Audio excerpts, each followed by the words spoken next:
அன்பார்ந்த தமிழக வாக்காளர் பெருமக்களே, நம்முடைய வாழ்க்கையை 5 ஆண்டுக்கு ஒரு முறை தீர்மானிக்கக்கூடிய சக்தி நம் வாக்குச்சீட்டுக்கு இருக்கிறது. ஏனென்றால் அடுத்து வரும் நம்முடைய 5 ஆண்டு கால வாழ்க்கையில் நாம் என்னென்ன சலுகைகளை பெறப்போகிறோம், என்ன மாதிரியான சுதந்திரத்தை அனுபவிக்கப் போகிறோம்,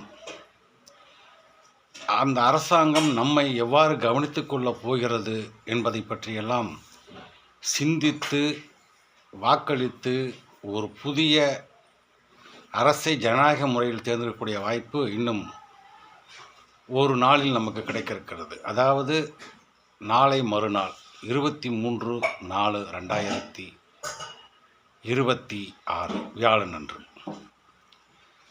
நான் என்ன கேட்கிறேன் என்றால், நம்முடைய இந்த வாக்கை நாம் சாதாரணமாக நினைத்துவிட முடியாது. இதற்கு முன்பு ஆண்ட அரசு என்ன செய்தது என்பதை நாம் சிந்தித்து பார்க்க வேண்டும். இந்த திராவிட முன்னேற்றக் கழக அரசு அனைத்து சமூக மக்களுக்கும் திட்டங்களை வழங்கியிருக்கிறது. உண்மையிலேயே அது அனைவரையுமே பார்த்து கவனித்திருக்கிறது. நம்முடைய முதலமைச்சர் ஸ்டாலின் அவர்கள் மிக சிறந்த ஆட்சியை வழங்கியிருக்கிறார். ஆகவே அதாவது பார்த்தீர்களானால், விடியல் பயணம் என்று சொல்லி மகளிருக்கு இலவச பஸ் பயணம், மகளிர் உரிமை தொகை என்று சொல்லி மாதம் 1000 ரூபாய். என்னால் முந்தைய ஆட்சியில் அவர்கள் நிறைவேற்றிய திட்டங்களை நான் சொல்லுகிறேன். நாளை அவர்கள் நடத்தி வைக்க போகிற திட்டங்களை பற்றி இப்பொழுது பேச நான் தயார் இல்லை. ஆனால் அவர்கள் சிறப்பாக செய்திருக்கிறார்களா என்று நாம் பார்க்க வேண்டியதற்காக சொல்லுகிறேன். அதே போல் நான் முதல் திட்டத்தின் மூலமாக ஏழை எளிய குடும்பத்து மாணாக்கர்களும் மாணவிகளும் உயர்நிலை படிப்பை முடிக்க முடியும் என்ற தன்னம்பிக்கையை ஊட்டி இன்றைக்கு பல பேர் ஐடி துறையிலும் மிகப்பெரிய வல்லுநர் துறைகளிலும் கல்வித்துறைகளிலும் சிறந்து விளங்குகிறார்கள். பல ஐஏஎஸ் அதிகாரிகளை உருவாக்கி இருக்கிறார்கள். அது மட்டும் இல்லை, மாற்றுத்திறனாளிகள், அதே போல் கணவனால் கைவிடப்பட்ட விதவைகள், அதே போல் மாற்றுத்திறனாளிகள், அதே போல் திருநங்கைகள் என்ற சமூகத்தின் அனைத்து பிரிவுகளுமே திராவிட முன்னேற்றக் கழக அரசாங்கத்தில் மகத்தான நன்மையை பெற்றிருக்கிறார்கள்.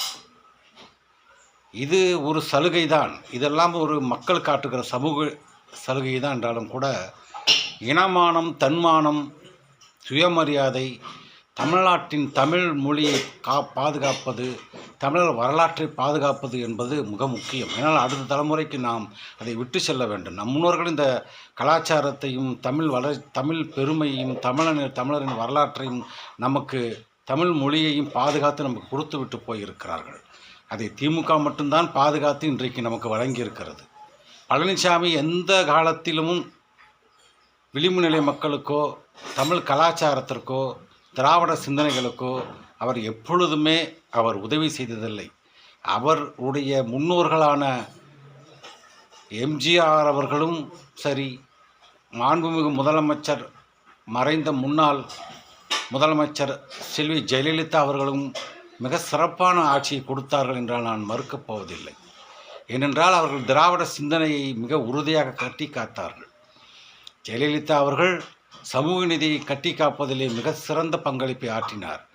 தமிழ்நாட்டில் 69% இடஒதுக்கீட்டை உறுதிப்படுத்தினார். அதன் மூலமாகத்தான் இன்றைக்கு விளிம்பு நிலை மக்களை அனைத்து சலுகைகளையும் பெற்றுக்கொண்டிருக்கிறார்கள். அதனால்தான் எளிதில் யாரையும் பாராட்டாத திராவிடர் கழக தலைவர் கி வீரமணி அன்றைக்கு அவர் திமுகவினுடைய ஆதரவாளராக இருந்தாலும் கூட பின்னாளில் ஜெயலலிதா அவர்கள் செய்த சாதனைக்காக ஜெயலலிதாவை சமூக நீதி காத்த வீராங்கனை என்ற பட்டம் கொடுத்து மகிழ்ந்தார். எனில் திராவிட சிந்தனையாளர்களுக்கு தமிழரும் தமிழ் வரலாறும் தமிழ் மொழியும் நம்முடைய எதிர்காலமும் பாதுகாக்கப்பட வேண்டும். அதற்கு யார் துணையாக நின்றாலும் கட்சி பேதமின்றி பாராட்டுவார்கள். அந்த வகையில் அதிமுகவும் திமுகவும் எதிரெதிர் துருவங்களாக இருந்தாலும் கூட திராவிடர் கழக தலைவர் வீரமணி அன்றைக்கு அம்மையார் அவர்கள் பாராட்டினார்கள். அதே போல் நீட் தேர்வோ உதய் மின் திட்டமோ தமிழ்நாட்டுக்குள்ளே மத்திய அரசாங்கம் எந்த விதத்திலும் மும்மொழி கொள்கையோ திணிக்கக்கூடாது என்பதில் செல்வி ஜெயலலிதா அவர்கள் உறுதியாக இருந்தார்கள். அதனால்தான் நாம் ஜெயலலிதாவை மக்கள் மனமாற ஏற்றுக்கொண்டார்கள். ஆனால் 2016 21 வரை பழனிசாமி செய்த துரோகங்கள் ஏராளம். உதய் மின்திட்டத்தை கொண்டு வந்தவர் பழனிசாமி, நீட் தேர்வை கொண்டு வந்தவர் பழனிசாமி, சிஏ சட்டத்தை ஆதரித்தவர் பழனிசாமி, அதே போல் வேளாண் சட்டங்களை கண்மூடிக்கொண்டு ஆதரித்தவர் பழனிசாமி. எந்த இடத்தில்தான் தமிழ்நாட்டுக்கான உரிமையை தட்டி கேட்டு நான் உங்களுக்கு அடிபணிய முடியாது என்று எந்த இடத்துலையாவது பழனிசாமி சொல்லியிருக்கிறாரா? கிடையாது. அவர் ஒரு திருப்பரங்குன்ற பிரச்சனையில் சங்கிகள் செய்த பிரச்சனையிலும் கூட சங்கிகளுக்கு ஆதரவாகத்தான் நின்றார். அறநிலைத்துறையே நான் வந்தால் எடுத்து விடுவேன் என்று சொல்லக்கூடிய அளவுக்கு அவர் போயிருக்கிறார். ஆக மதத்தின் பெயரால் நடக்கிற அட்டூழியங்களை எல்லாம் பார்த்து கொண்டு கண்மூடி மௌனமாக இருக்கக்கூடிய பழனிசாமி மீண்டும் முதலமைச்சராக வர வேண்டுமா? அவர் காலத்திலே செய்த பொள்ளாச்சி பாலியல் கொடுமைகளை எல்லாம் நாம் மறந்து விடுவோமா? தூத்துக்குடி துப்பாக்கி சூட்டு சம்பவத்தை மறந்து விடுவோமா? அவர் காலத்தில் தான் தந்தை மகன் கொலை நடந்தது, அதுக்கு நீதி கிடைத்தது திமுக ஆட்சியில். ஆனால் இன்றைக்கு அதை மறந்துவிட்டு அவர் அது கிடைத்த நீதி கிடைத்தது எனக்கு ரொம்ப நிம்மதி என்கிற மாதிரி அவர் பசப்பு வார்த்தை பேசி கொண்டிருக்கிறார். அன்றைக்கு அவர் எந்த நடவடிக்கையும் எடுக்கவில்லை. அதுபோல் இன்றைக்கி சொத்து வரி குப்பை வரியெல்லாம் போடுகிறார் என்று பொய் பேசி கொண்டிருக்கிறார். அவர் காலத்தில் தான் குப்பைக்கு கூட வரி போடப்பட்டது. சொத்து வரி அவர் காலத்தில் உயர்த்தப்பட்டது. இன்றைக்கு எலக்ட்ரிசிட்டி மின்சார போர்டிலே கட்டணங்கள் ஆண்டுக்கு உயர்த்தப்படுவதற்கு காரணமே உதய் மின் திட்டத்தில் அவர் கையெழுத்து போட்டது தான். இன்றைக்கு அவர் சொல்லுகிறார் மத்திய அரசோடு இணக்கமாக இருந்தால் வளர்ச்சி கிடைக்குமில்ல. மத்திய அரசு இந்த பாஜக மத்திய அரசாங்கத்தோடு இணக்கமாக இருந்தால் தமிழர் தனி பண்பாடும் தமிழர் வாழ்வு உரிமையும் தமிழர் பெருமையும் வரலாறும் தமிழ் இனத்தினுடைய செழுமையும் முற்றிலும் அளிக்கப்பட்டுவிடும். அவர்கள் அந்த நோக்கத்தில் தான் அவர்கள் தெளிவாக இருக்கிறார்கள். மனுஸ்மிருதி கூட்டம் அவருடைய நோக்கமே ஆர்எஸ்எஸ் சிந்தனை. இந்தியா முழுவதும் இந்துக்கள் மட்டுமே ஆள வேண்டும், முஸ்லீம்கள் அழிக்கப்பட வேண்டும், சிறுபான்மை தாழ்த்தப்பட்ட மக்கள் எல்லாம் மீண்டும் அடிமை நிலைக்கு வர வேண்டும் என்ற கொள்கை கோட்பாட்டோடு அவர்கள் செயலாற்றி கொண்டிருக்கிறார்கள். இன்றைக்கும் கூட அவர்களுக்கு ஒரு 3 சட்டங்களை கொண்டு வந்தார்கள். தொகுதி மறைவரை சட்டம் என்று சொல்லி, அதே போல் மகளிர் இடஒதுக்கீடு சட்டத்தையும் அதோடு இணைத்தார்கள். இன்னொரு சட்டத்தை இணைத்தார்கள்.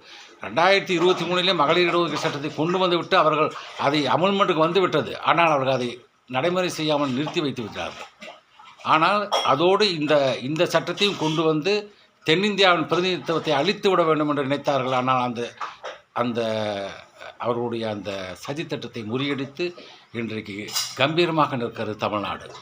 ஆனால் அவர்கள் பொய் பிரச்சாரம் செய்து கொண்டிருக்கிறார்கள். ஆகவே அன்பு நண்பர்களே, எதிர்காலத்திலே தமிழகத்தில் திராவிட முன்னேற்ற கழக ஆட்சியும் மத்தியிலே காங்கிரஸ் ஆட்சியும் வந்தால் மட்டுமே ஒடுக்கப்பட்ட, தாழ்த்தப்பட்ட, பிற்படுத்தப்பட்ட சிறுபான்மையின மக்கள் அனைவருக்கும் நீதி கிடைக்கும். சமூக நீதியை பேணுகிற முற்போக்காளர்கள், ஜனநாயகத்தை பேணுகிற முற்போக்காளர்கள் அனைவருக்கும் அதுதான் நன்மையாக இருக்கும். ஆனால் பாரதிய ஜனதாவின் ஆட்சி, அதிமுகவின் அடிமை ஆட்சி வந்தால் ஜாதி வெறியர்களும் சமூக விரோதிகளும் தமிழ்நாட்டிலே களமாடுவார்கள் என்பதை நீங்கள் புரிந்து கொள்ள வேண்டும். இன்றைக்கு கொஞ்சம் அங்கே போதைப் பழக்கங்கள்லாம் அங்கே இருக்கிறது என்றாலும் அதற்கான நடவடிக்கைகளை, சட்ட ஒழுங்கு நடவடிக்கையை முறையாக இந்த திமுக அரசு எடுத்துக்கொண்டு தான் இருக்கிறார்கள். அதை தொடர்ந்து எஃப்ஐஆர் பதியப்படுகிறது, குற்றவாளிகள் தேடி பிடிக்கப்படுகிறார்கள். அந்த சம்பவம் நடந்தவுடனே அவர்களை அனைவரையும் பிடிக்கிறார்கள். கஞ்சா விட்டாலும் சரி, எதை விட்டாலும் சரி உடனடியாக பிடிக்கிறார்கள். அந்த நடவடிக்கைகள் எடுத்துக்கொண்டு தான் இருக்கிறார்கள். கஞ்சா தொடர்ந்து சட்டவிரோத முறையில் உள்ளே வருகிறது என்றால் என்ன காரணம்?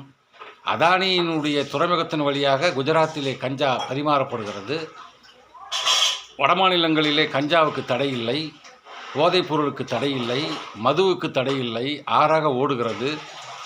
அங்கிருந்து கள்ள மார்க்கெட்டிலே வந்து இங்கே புறவழிகளிலே வருகிறது. இதையெல்லாம் கண்டுகொள்ளாத மத்திய அரசு இங்கே சட்டம் ஒழுங்கு, போதை கலாச்சாரம் இருக்கிறது என்று பொய் பேசிக்கொண்டு திரிகிறது. இவர்கள் அதைத்தான் வைத்து ஓட்டு கேட்கிறார்கள். ஆனால் நாம் விழிப்போடு இருக்க வேண்டும். எதிர்காலத்திலும் மத்தியிலே காங்கிரஸ் ஆட்சி வந்துவிட்டாலும் மாநிலத்தில் திமுக ஆட்சி தொடர்ந்து இருந்தாலும் இந்த பிரச்சனைகளுக்கு இப்பொழுது கொஞ்சம் பிரச்சனையாக இருக்கிற சில விஷயங்கள் கூட முறையாக கண்டறியப்பட்டு அது தீர்க்கப்படும். ஜிஎஸ்டி சரியான விகிதத்தில் கொண்டு வரப்படும். ஏழை மக்களின் வேதனைகள் தீர்க்கப்படும். இன்றைக்கு மேற்காசியா பிரச்சனையில் இன்றைக்கி எல்பிஜி கேஸ் எல்லாம் இன்றைக்கி தாறுமாறாக உயர்த்தி விட்டது. வணிக சிலிண்டர்களெல்லாம் இன்றைக்கி கிடைக்கவில்லை. பொதுமக்களுக்கு கேஸ் தட்டுப்பாடு ஏதோ கொஞ்சம் நெஞ்சம் கிடைக்கிறது. எதிர்காலத்தில் கிடைக்குமா என்று தெரியவில்லை. இந்த பிரச்சனைகளை எல்லாம் எந்த மத்திய அரசாங்கம் கண்டுகொள்வதே இல்லை. அது பாட்டுக்கு விலையை ஏற்றி கொண்டு போகிறது. மக்கள் படாத பாடுபடுகிறார்கள். இதற்கெல்லாம் தீர்வாக மாநிலத்திலே திராவிட சிந்தனை கொண்ட திராவிட முன்னேற்ற கழகத்தின் ஆட்சி வர வேண்டும். மத்தியிலே காங்கிரஸ் பேரியக்கம் மீண்டும் ஆட்சி மலர வேண்டும். அப்படி வந்தால்தான் நாமெல்லாம் சுதந்திரமாக தன்மானத்தோடு வாழ முடியும் என்பதை தெரிவித்துக்கொண்டு 23ஆம் தேதி சிந்தித்து உங்கள் வாக்குகளை திராவிட முன்னேற்ற கழக கூட்டணிக்கு, முற்போக்கு கூட்டணிக்கு, மதசார்பற்ற கூட்டணிக்கு வழங்க வேண்டும் என்பதே என்னுடைய அன்பான வேண்டுகோள் என்று தெரிவித்துக்கொண்டு விடைபெறுகிறேன். நன்றி, வணக்கம்.